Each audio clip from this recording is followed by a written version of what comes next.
poster. Eh. Don't you ever...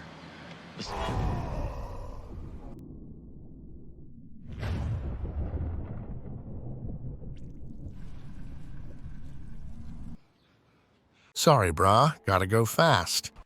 Well, this build seemed perfectly fine. It's definitely not getting nerfed. As you've seen, it clears tier 100 with ease, one-shots Lilith, and can hit up to 1 billion. Oh, and my gear is not even min-maxed. If you're fully decked out, you could possibly hit for twice as hard. And if that's not good enough for you, then check this out. By swapping 2 items and a spell, the build becomes a speedrunning god where you can clear tier 100 just holding down 1 button. Yeah, I think you want to play this build as well. So let's see how this amazing piece of art works. Firstly, it uses charge as main damage and a ton of overpower. The most important overpower proc is granted by the Earthstriker aspect, which gives us huge damage when we swap weapons. Swapping weapons is accomplished by using the Ravenous Ring, which swaps weapons for you. We also have Whirlwind if you're going the route of Big Daddy damage, which is another way of gaining weapon swaps. By combining this with the correct stats and power charge, we can keep spamming overpower and charge without cooldown and hit for billions. Sounds awesome, right? You're damn right it is. Now we're going to take a look at everything needed for this build. So grab a beer, some popcorn, and let Paragaming show you everything you need, and we'll start with the gear and aspects. For helmet, you want the Shako. Yeah, no shit, homie, am I right? Here are some other options as well. You can grab Godslayer Crown for those insane occasional crits, Tusk Helm of Yoritz for consistent damage, or any shitty helmet you can find out there with some decent stats. You're then going to be looking for cooldown reduction, damage while berserking, max life and resistances or armor. An aspect you can use is Aspect of Audacity. Now for covering your Danny DeVitos, you're going to want a chest like this. You can, however, swap damage reduction from distant to damage reduction from bleeding, which is easier to use.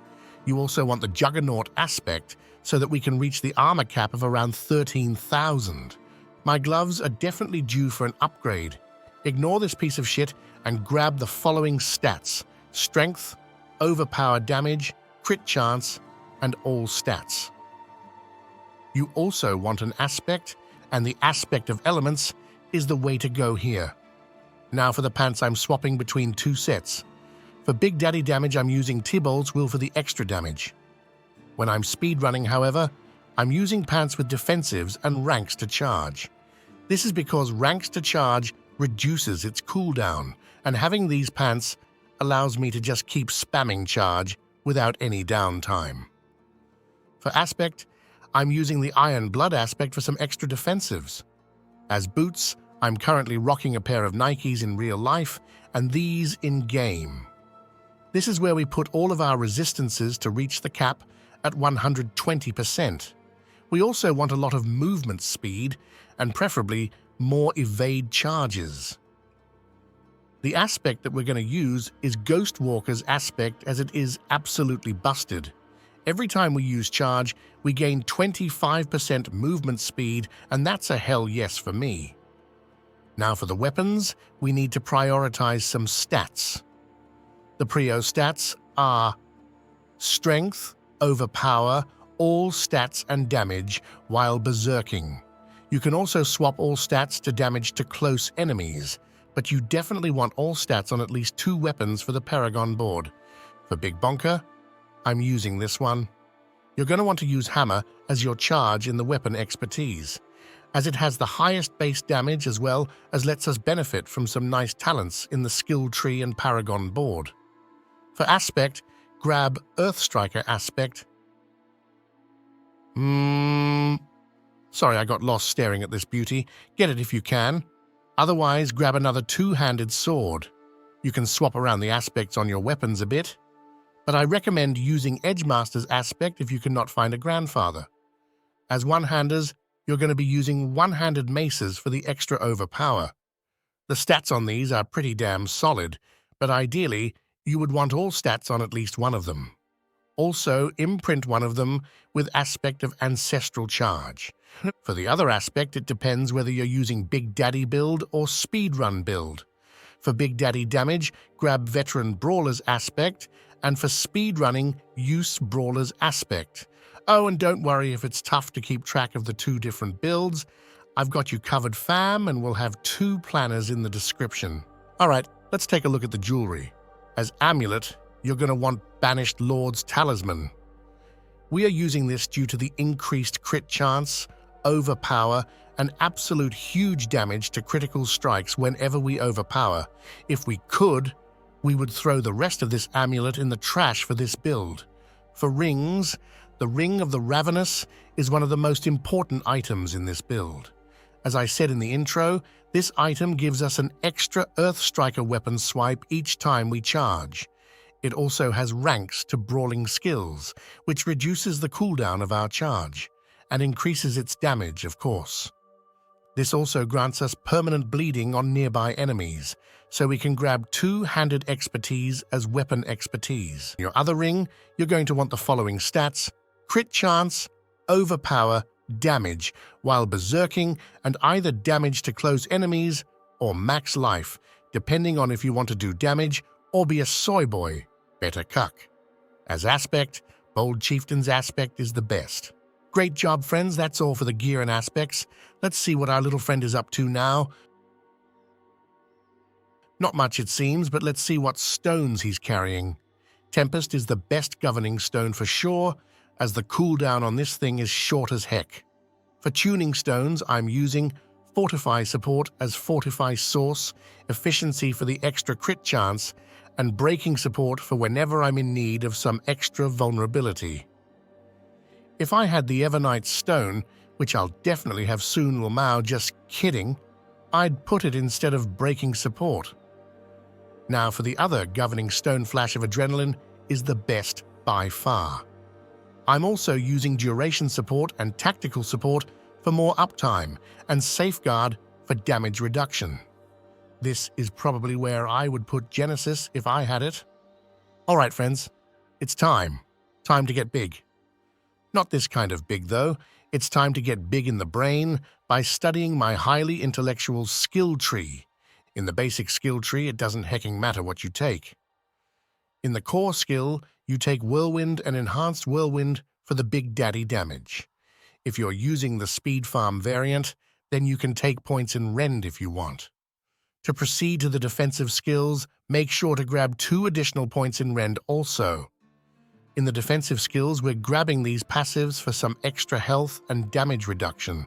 We then grab Rallying Cry and Enhanced Rallying Cry. Now, if we're using Whirlwind, then Tactical Rallying Cry can be useful, but I'm usually running Strategic Rallying Cry for some extra Fortify. To not hecking die, also grab Challenging Shout, along with Enhanced Challenging Shout. Heading over to the brawling skills, getting Warcry, because we're goddamn based and want all the damage we can get, and also grabbing Enhanced and Power Warcry for yet even more damage. For longer shout durations, grab Booming Voice. We then max out Charge and take the Enhanced and Power Charge skills. For speedrunning, we're using Leap as well, which is pretty hecking nice. Our main way to get berserking in this build will be via this talent, Battle Fervor. So make sure to grab that, and then finish off by grabbing Swiftness for the movement speed. Heading over to the mastery skills, we only want some passives. This one is nice, as it grants us both damage and damage reduction. Counteroffensive is also a hecking nice talent for a huge damage boost. In the ultimate skills, we want all of these. The Wallop talent is another reason why we want to use bludgeoning as weapon when we use charge, to grant us even more damage, that is. We also want Wrath of the Berserker, along with Prime Berserker and Supreme Berserker. The Supreme talent is not really useful when we're not using Whirlwind, but who gives a shit? You can put it elsewhere then if you want. And lastly, our key passive is Unconstrained. It simply grants us more damage, which we like. That's all for the skill tree, my friends. Time to look at the Paragons. But first, subscribe for fuck's sake, you goddamn legend.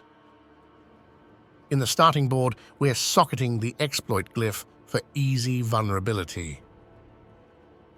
We then go to the Bonebreaker board and get the legendary node right here, as well as the martial glyph to reduce our cooldowns whenever we shout. After that, we go to the Warbringer board and grab Dominate for the high boost to overpower damage. Over in the Blood Rage board, we have this legendary node.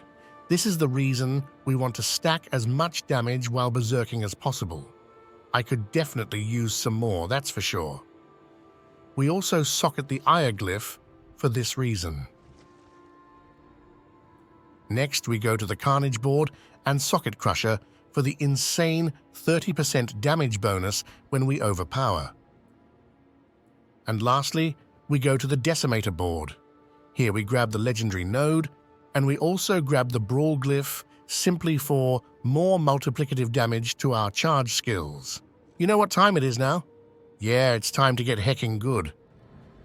I'll show you how the one-shot variant works because the speedrunning variant is the same but easier. While using Whirlwind, we get a lot more damage from our aspects and wrath of the Berserker, so you'll want to do that between every charge. It also grants us another stack of Earthstriker aspect. As backup, we then have our shouts if we ever happen to miss our charge and don't reset its cooldown. So usually we save the shouts for those occasions. Other than that, we use charge as often as possible. When it comes to the speedrunning variant, you can ignore everything I said about Whirlwind and just keep spamming that charge button. Now, when it comes to defeating Lilith, I have a tips there as well. You can see that we easily one-shot her, but with Season 3, you are actually forced to do some mechanics. You usually want to stand on the edge whenever these red balls starts chasing you. You then run to the other side to avoid them. Just keep doing this until the bitch gives up, and you'll have your seasonal Lilith kill. It's a bit annoying to actually have to do stuff, but it is what it is. Now at the end, she usually spurgs out, so try to run around like an idiot to confuse her.